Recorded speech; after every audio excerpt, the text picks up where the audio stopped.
Hola amigos, my name is Julio Foppoli and I want you to speak Spanish like a pro.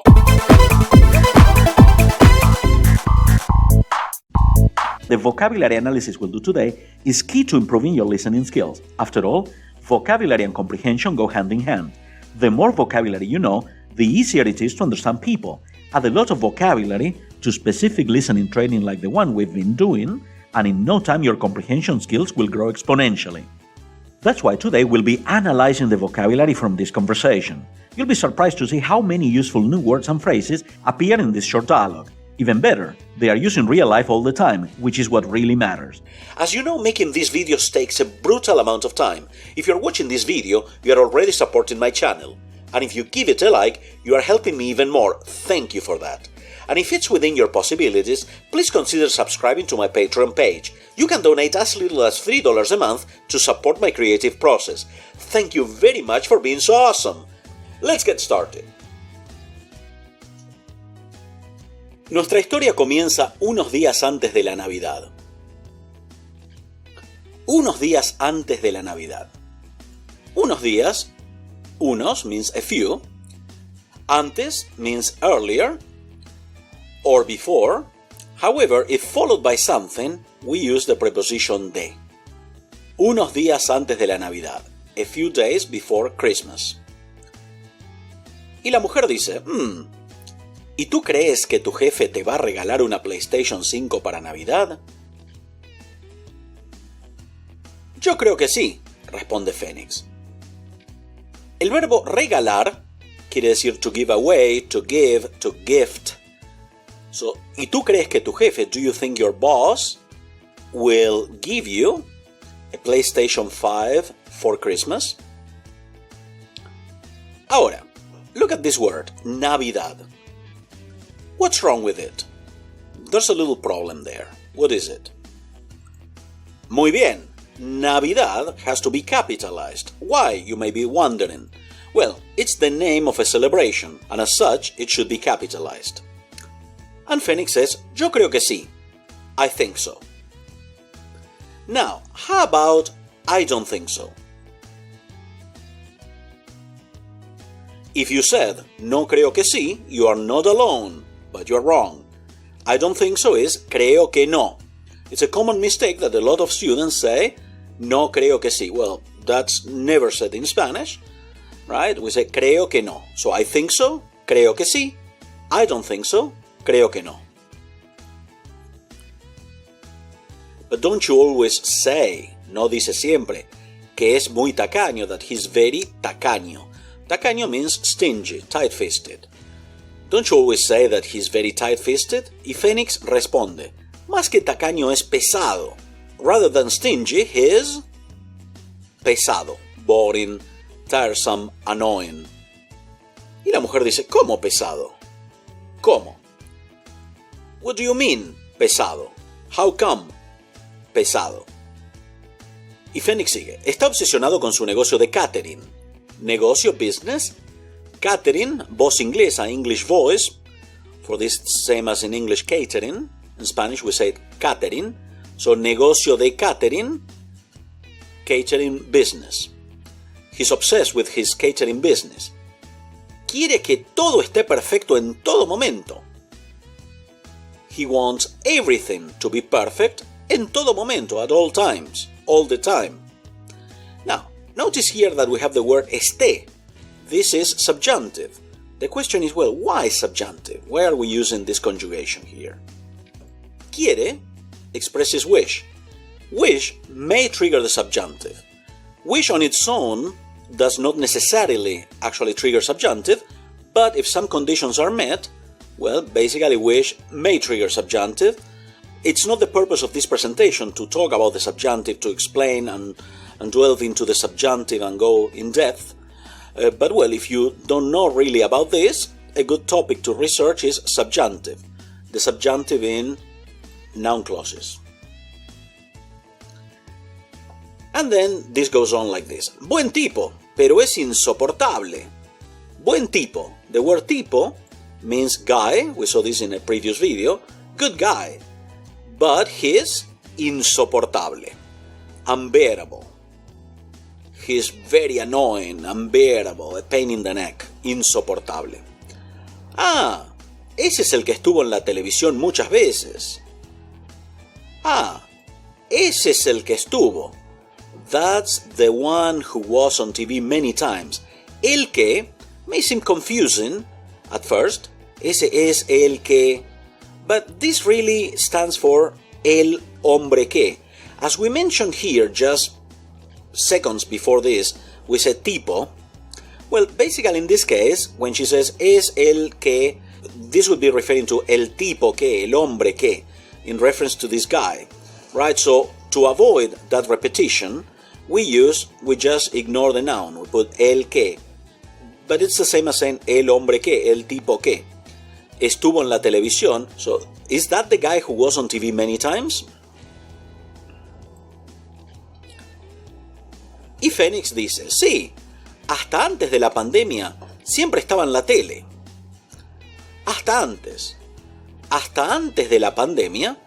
So hasta is until, so we could say hasta la pandemia, until the pandemic, or before the pandemic, we could even say antes de la pandemia. So we don't necessarily need to put them together, hasta and antes, but this, by putting them together, we are being more emphatic. This is an emphatic use of these words. Antes, as it's followed by something, as we mentioned before, uses the preposition de. So de introduces whatever is coming. See, hasta antes de la pandemia, until the pandemic, he was always on TV. La tele, televisión. Tele is more like TV. Ahora no tanto. No tanto. Not so much, not that much. So now, not that much. Not that much now. Not so much now. Pero el otro día le tiré una indirecta. But the other day, le tiré una indirecta. This phrase, tirar una indirecta, is to drop a hint, or to hint something. So, but the other day, I dropped him a hint. Le dije que había salido la PS5, pero aún no tenía el dinero para comprarla. Salido. Salir means to be released, to come out. So, le dije que había salido la PS5. I told him the PS5, the PlayStation 5, had come out, had been released, pero aún no tenía el dinero para comprarla. But I didn't have the money to buy it yet.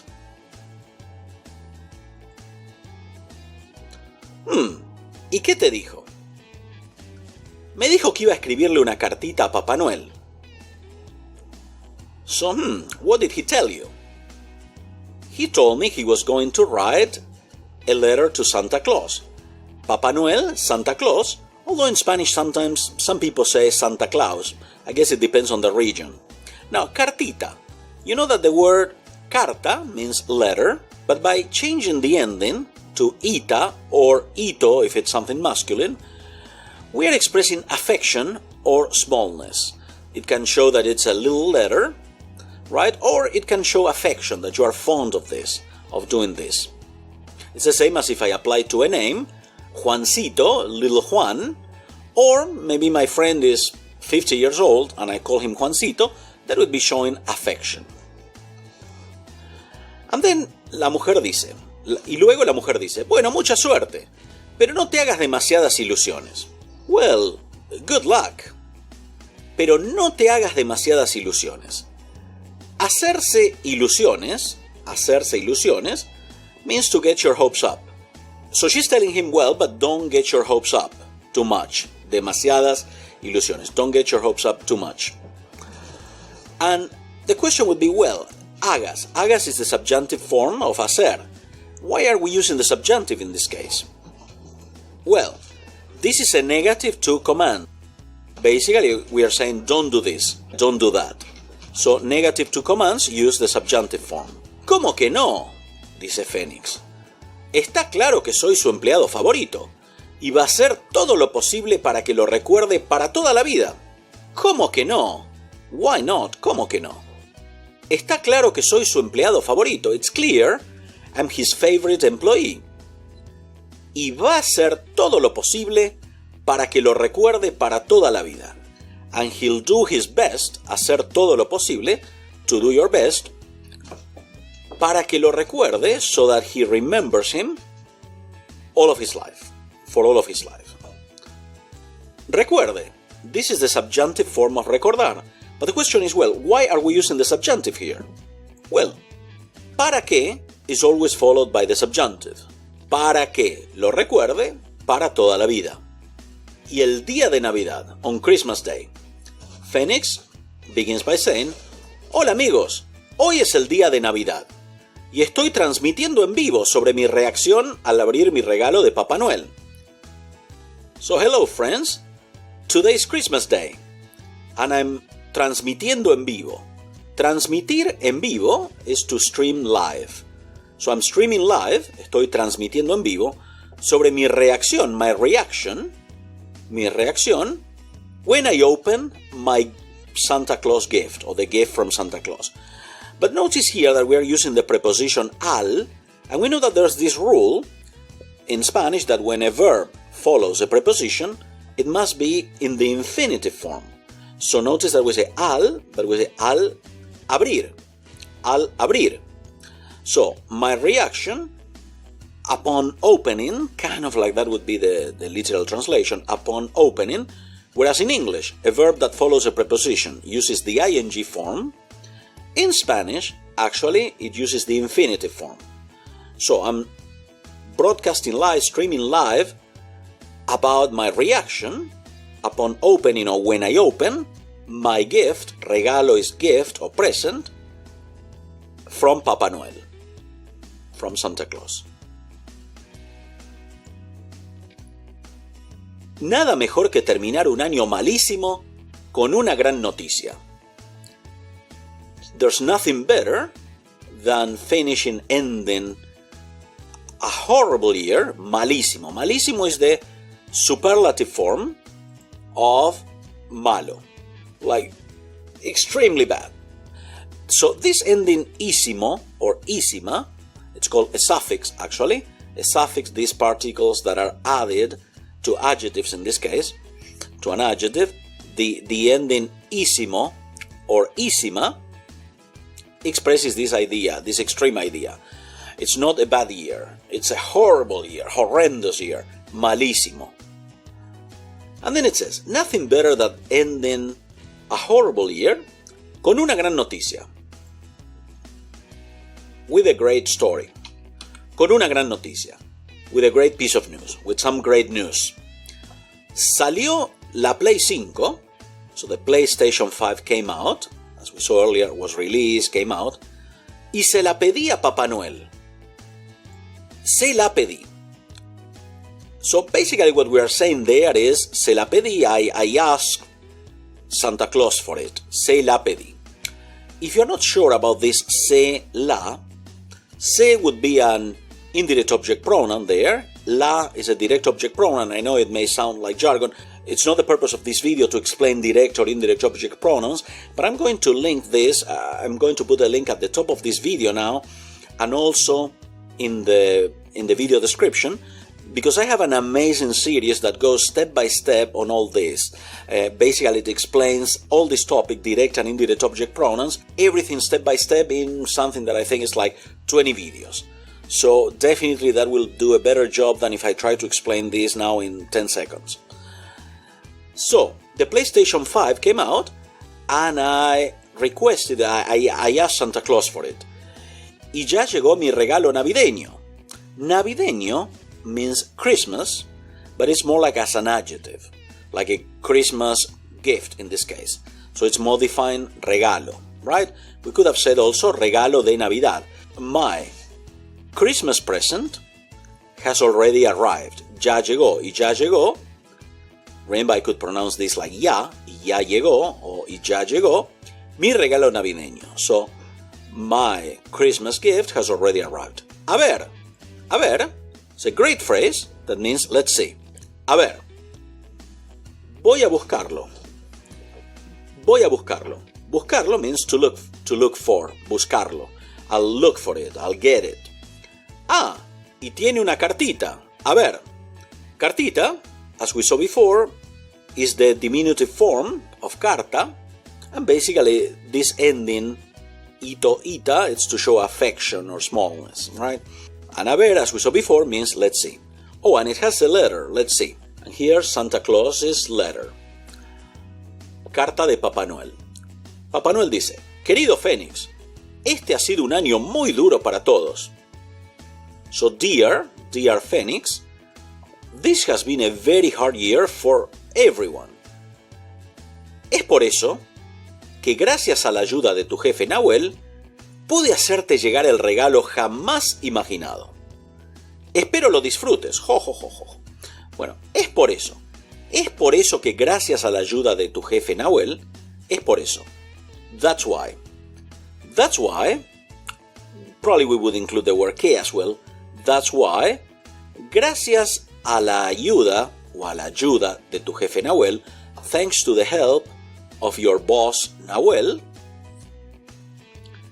pude hacerte llegar el regalo jamás imaginado. Hacer llegar, literally, if you go word for word, it's to, I could make this gift get to you. But in English, more naturally, we would say something like, I could get you, or I could send you. Pero hacer llegar, okay, you make an effort to get someone something, right? That's implicit in this phrase. I could get you, I could send you, el regalo jamás imaginado.